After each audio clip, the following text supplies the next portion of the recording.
What's going on, everybody?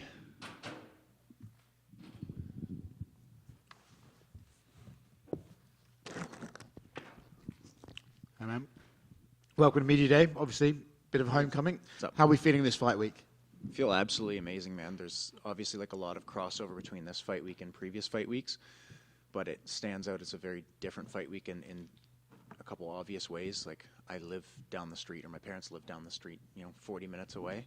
So I'm staying at my parents' house pretty much all fight week and driving in the mornings and, having dinner and coffee at my parents' house and getting to do our nightly workouts at one of my home gyms, the Grappling Garden in Hamilton. I've got all my coaches with me. They're sleeping in their own beds, and it's you get that feeling of walking into the hotel where you like get engaged and you feel the switch kind of turn on, where there's like 20 high-level cage fighters staying in the same hotel, and it's a little bit tense. You walk into a little bit of the Lion's Den, and there's a bit of that like, okay, are people going to be cool? Are people going to, are we going to get in each other's faces? There's like a little bit of that tension, and something big's about to happen on Saturday, but I get to feel that and feel the energy and then shut it off and go home and reset for the next day. It's a really nice feeling. Yeah, is there something a little bit surreal about that, walking into a room full of killers, knowing you're going to go out there in front of an arena of screaming fans and then going home to mum and dad's right after? Yeah, it's pretty cool, man. I mean, I'm sure the fight will be done so late on Saturday night that I'll probably stay at the hotel Saturday night, but the work will be done by then, man. I'll have my 11th win and my 11th stoppage by then. Nice. And you were fighting Neil Magny, right? Yes. Big name. He's this guy that I think everyone in the sport sort of respects and recognizes as a tough test, Do you look at him as that, and do you think, hey, this is the perfect guy at this point in my career to just prove that I'm not just another guy to make up the middle of the ranks, but I'm here and I'm coming for the top? I think it's the most juice for the squeeze in the division. I kind of compare it to my debut where I fought Mickey Gall. So, like, you're making your debut in the UFC, you're normally fighting like another Contender Series guy or an Ultimate Fighter winner or something, someone who's probably not super well known. Instead, I'm getting the most well-known guy for the position I'm in, fighting a guy who's got more experience in the UFC, but everyone seems to know him. He's established in the division. He's hard to put away. He's tough and durable. But I've made a career of finishing tough, durable guys, right? Like, you look at my last 5 fights, all at welterweight, I beat all 5 of those men in ways that they've never lost before, 2 of whom were undefeated. I beat them and submitted them, was the first man to beat them, stop them, and submit them. Mickey Gall, I was the first guy to knock out on the feet. Johan Lainez, I was the first guy to submit, and Adam Fugit, I was the first guy to submit. So I've fought tough guys my whole career, and I've made a career out of doing things to people that they think can't be done to them. Is there even an extra sort of motivation to do that? Because his last fight, right, he was beaten, but he was never put away. And if you do go out and put away, it's just like, hey, look how tough he was last time, and I still managed to do that. That doesn't really matter to me, man. His previous performances or really who I'm fighting isn't significant to me. I see number 13. That's what I see. I see an opportunity for me to beat this guy, stop this guy, and get a number beside my name. And once I've got that number beside my name, I'm on the ladder and I can start my climb.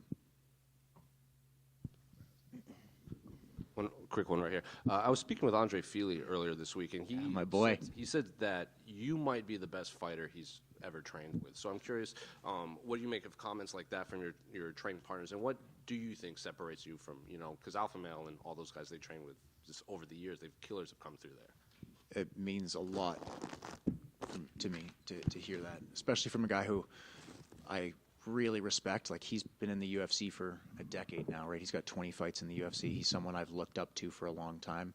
He's got a ton of experience. I've been able to share his training camps with him and corner him in fights, and he got to corner me in one of my fights. So we've been through a lot together. So to hear a compliment like that from him, I know he wouldn't just say something like, he's not the kind of guy who's just going to throw out compliments for no reason. Like, it means a lot to hear that from him. And all my Alpha Male brothers, I miss those guys. I love those guys. Like, I'm in a new chapter in my life where I'm living and training back home in Canada, and it's something that I'd been wanting for years. Like, I'd been homesick the whole time I was living in California. I loved my time in Sacramento and with Alpha Male, and I hope to go down and see those guys again soon. But I'm happy to be back in Canada, but I miss all those guys. They're a room full of killers, and the experiences I got from that room and from training with those guys and from traveling the world, cornering and coaching and fighting with those guys, is like memories I'll carry on for the rest of my life.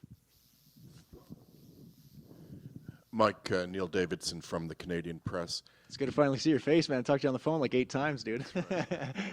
When you were in Vancouver, you capped off a 6-0 sweep by Canadians. As you know, there are a lot of Canadians on this card. What do you think fans are going to see from the Canadian content? How would you rate the Canadian mixed martial arts scene today? I mean, 6-0 in June speaks for itself, right? Like, we put on an unbelievable performance last time. If we've done it before, we can do it again.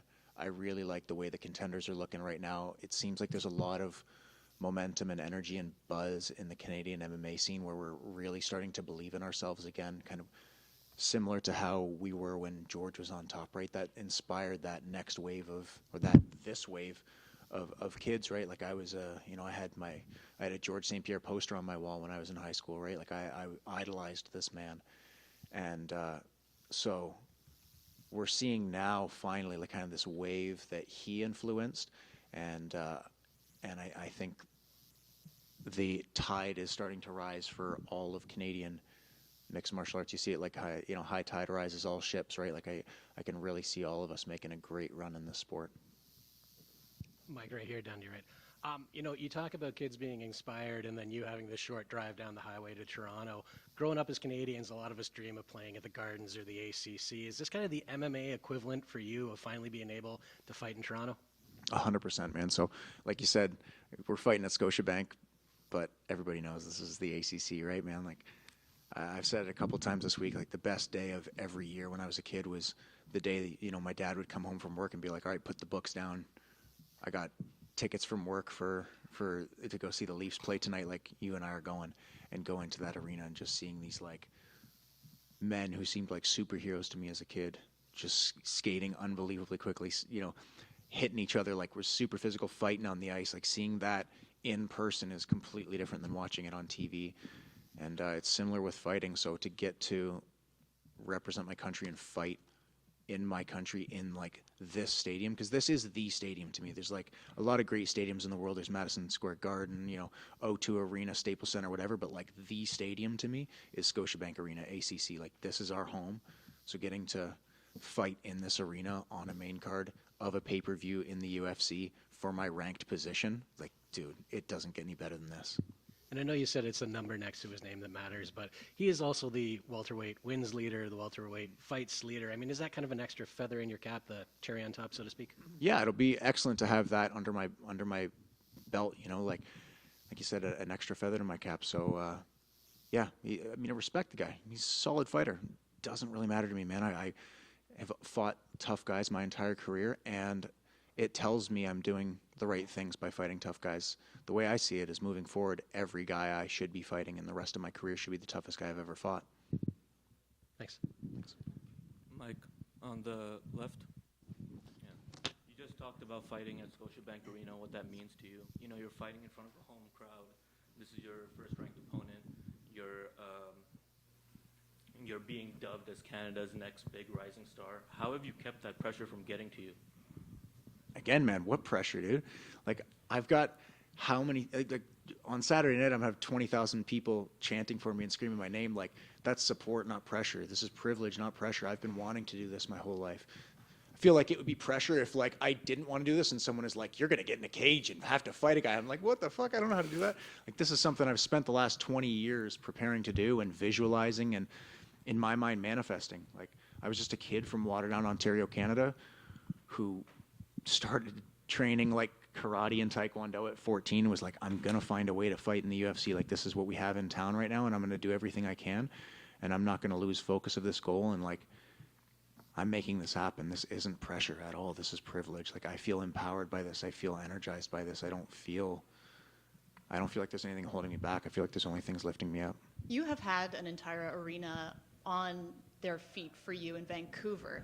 With this being such a hyper-local crowd for you, have you imagined what that's going to be like?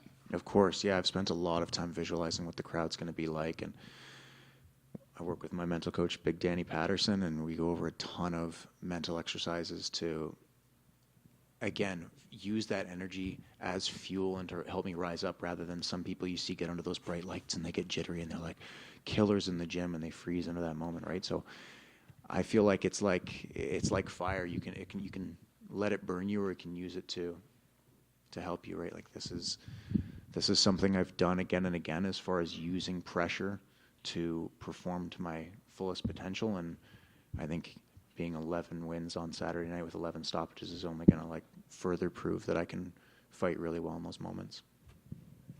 Mike, Go ahead.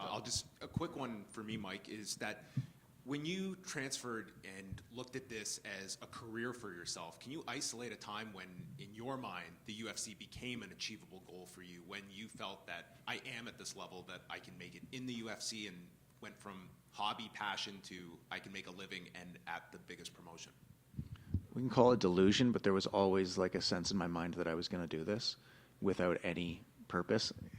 Trained at Alpha Male for a long time and talked about, Uriah Faber used to give us speeches all the time. And one of the things he talked about is he's like, there is like a healthy amount of delusion that's necessary in order to do this, because it's not like a reasonable thing to say about yourself that you're going to be that you're going to be fighting in the UFC. And like, I certainly didn't have like a path. Like growing up playing hockey in Canada, there is a path. You've seen like thousands upon thousands of kids get to the show, and you know what the general path is to get there. It's like, this is kind of like the Wild West, especially when we started getting into this. Like, the sport was far less established 10 years ago, right? So as far as like when did I see myself being a UFC fighter realistically, I mean, since I was 13, 14, and it kind of hasn't really wavered since then. But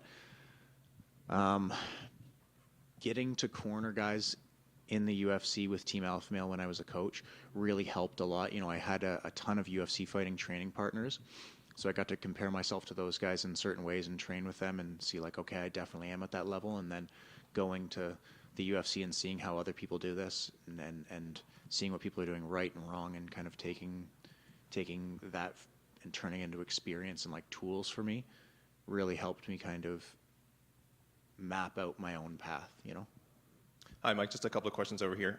Just talking about Neil Magny again. When you're preparing for him, is it hard not to compare his impressive resume to your past year opponents who are tough guys, but obviously don't have sort of the UFC tenure he's had? Does that factor in at all when you're preparing? Not really. I mean, again, I focus on myself. He's probably the toughest guy I've ever fought. Like I said, everyone moving forward will be the toughest person I've ever fought. So the last guy I fought was the toughest guy I've ever fought, and I had probably the best performance of my career to date. And I feel like each performance moving, since getting to Contender Series has been the best performance of my career. So, the tests are just going to keep getting bigger, and I'm going to keep rising above them. And Mike, you fought in Ontario, BC, Nova Scotia, Alberta. What's the next province that you want to fight in, or do you want to get the chance to fight outside of North America for the first time? Ideally, no, man. Ideally, we're fighting at home from now on, dude. I got spoiled in Vancouver and feel like I'm getting spoiled here. If I could make a call for anything, I would love Halifax, Nova Scotia. Yeah, one more.